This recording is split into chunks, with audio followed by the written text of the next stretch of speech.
বন্ধুরা, যদি আপনার গার্লফ্রেন্ড বা বয়ফ্রেন্ড বা আপনার কোনো ফ্রেন্ড যে কাল পর্যন্ত আপনার সাথে 24 ঘন্টা কথা বলতো, আজ সে আপনাকে ইগনোর করছে, তাহলে আপনার কি করা উচিত? এই সব কিছু আমি এই ভিডিওতে বলবো। সবার প্রথমে এটা জানার চেষ্টা করি যে এর পিছনের কারণ কি, কেন সে আপনাকে ইগনোর করছে। কোনো না কোনো কারণ তো অবশ্যই আছে, কিছু তো তার মাইন্ডে চলছে যার কারণে সে আপনাকে ইগনোর করছে। তাহলে সবার প্রথমে সব থেকে বড় কারণ হলো যে সে আপনার থেকে বেটার কোনো অপশন পেয়ে গেছে। আমি মানছি সে আপনার গার্লফ্রেন্ড বা বয়ফ্রেন্ড, কিন্তু যখন কেউ বেটার অপশন পেয়ে যায় তখন মানুষ তার প্রতি আকৃষ্ট হয়ে পড়ে। মনে করুন আপনার কাছে একটি অল্টো কার আছে, কিন্তু আপনি যদি BMW পান, তাহলে কি আপনি যাবেন না? আপনি অবশ্যই যাবেন। এখানে হয়তো অনেকেই বলতে পারে যে ভাই, ভালোবাসা ভালোবাসাই হয়, সত্য ভালোবাসা কখনো পরিবর্তন হয় না, ভালোবাসার মধ্যে গাড়ি কোথা থেকে আসলো? তাহলে আপনাকে বলবো এইসব ফালতু কথা। আমি আপনাকে যা বলছি সম্পূর্ণ বাস্তব কথা। যদি আপনি কোনো বেটার অপশন পান, আপনি তার প্রতি আকৃষ্ট অবশ্যই হবেন। ভাই, আমি আমার জীবনে এইসব কিছু দেখেছি। আমি জানি যখন কেউ আপনাকে ইগনোর করে তখন কতটা কষ্ট হয়, বেঁচে থাকাই কঠিন হয়ে পড়ে। আমি সব কিছু জানি, আর তাই আমি আপনাকে এই সমস্ত কথা বলছি। তাই হতে পারে সে আপনার থেকে বেটার কোনো অপশন পেয়ে গেছে, তাই সে আপনাকে ইগনোর করছে। এখানে সে ইগনোর করছে এই কারণে যাতে আপনি রেগে যান আর আপনি তাকে নিজে থেকেই ছেড়ে দেন।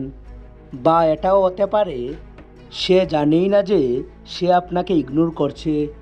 দ্বিতীয় যে কারণটি হতে পারে, সে সত্যিই হয়তো কোনো কাজে বিজি আছে। সে আপনাকে বলছে যে সে বিজি আছে, কথা বলতে পারবে না। হতে পারে সে সত্যিই বিজি, কিন্তু ভাই, সে যতই বিজি থাকুক না কেন, কখনো না কখনো সে আপনার জন্য অবশ্যই সময় বার করবে। কিন্তু কাল পর্যন্ত যে 12 ঘন্টা কথা বলছিল, আর আজ সে একদমই কথা বলছে না, অনলাইন থেকেও রিপ্লাই দিচ্ছে না, তাহলে কিছু তো সমস্যা আছে। সে যদি একদিন এমনটি করে, ইট ইজ ওকে। রোজ যদি এমনটি করে, তাহলে সে অবশ্যই অন্য কাউকে পেয়ে গেছে। সে আপনাকে জাস্ট অজুহাত দিচ্ছে। তৃতীয় কারণ হতে পারে সে আপনার উপর রাগ করেছে। আপনার কোনো ব্যবহার হয়তো তার খারাপ লেগেছে, বা যদি সে আপনার কোনো ফ্রেন্ড হয় আর আপনি তাকে প্রপোজ করেছেন যা তার ঠিক মনে হয়নি, তাই সে হয়তো আপনাকে ইগনোর করছে। বা অন্য আরও অনেক কারণ থাকতে পারে, কারণ সব মানুষ আলাদা, সবার সম্পর্ক আলাদা। তবে এই সমস্ত সমস্যা একটি সমাধান আছে যা আপনি করতে পারেন, আর আমার মনে হয় না আপনার অন্য কিছু করার আছে। তো সমাধান দেওয়ার আগে একটি কথা বলি। মনে করুন কেউ আপনাকে SMS বা কল করছে, সে প্রচুর SMS করছে, প্রচুর কল করছে, তাহলে আপনার কি খারাপ লাগবে যে সে এমন করছে? কখনোই না। বরং আপনার ভালো লাগবে যে সে আপনাকে কত ভালোবাসে। তার কষ্ট দেখে আপনার ভালো লাগবে। এটা হিউম্যান নেচার। এবার মনে করুন পরের দিন সে আপনাকে SMS বা কল করা বন্ধ করে দিল, তখন আপনার কেমন লাগবে? আগের দিন তো আপনার খুব ভালো লাগছিল, কিন্তু যেদিন সে কোনো SMS বা কল করবে না, সেদিন সারাদিন আপনার ব্রেইনে সেই ঘুরবে যে কি হলো, কাল এত SMS করছিল, এত কল করছিল, আজ কেন একটাও SMS বা কল করছে না? এখান থেকেই আপনি সমাধানটা পেয়ে যাবেন। সবার প্রথমে আপনি তাকে বারবার কল করা বা SMS করা বন্ধ করুন। যখন আপনি তাকে কোনো SMS বা কল করবেন, যতক্ষণ তার রিপ্লাই না আসবে দ্বিতীয় কোনো SMS বা কল করবেন না। এমনটি করলে সামনের জনের অভ্যাস হয়ে যাবে আপনাকে ইগনোর করার।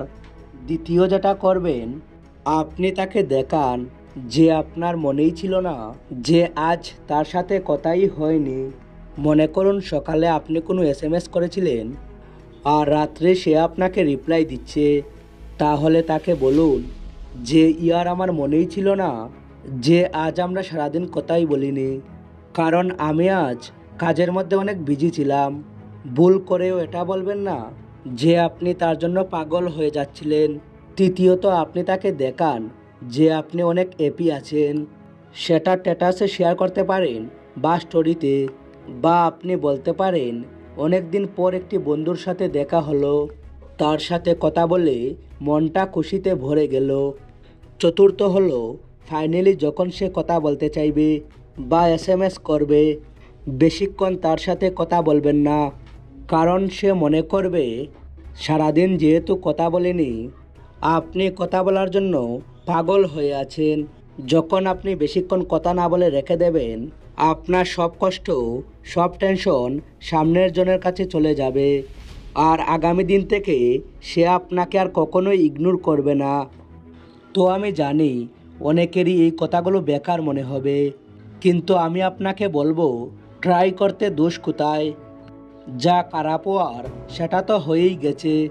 তবে আমি বলছি আপনি অ্যাপ্লাই তো করে দেখুন, আপনি রেজাল্ট অবশ্যই পাবেন। তো বন্ধুরা, ভিডিওটি ভালো লাগলে অবশ্যই লাইক করুন আর শেয়ার করুন আপনার সমস্ত বন্ধুদের। Thanks for watching.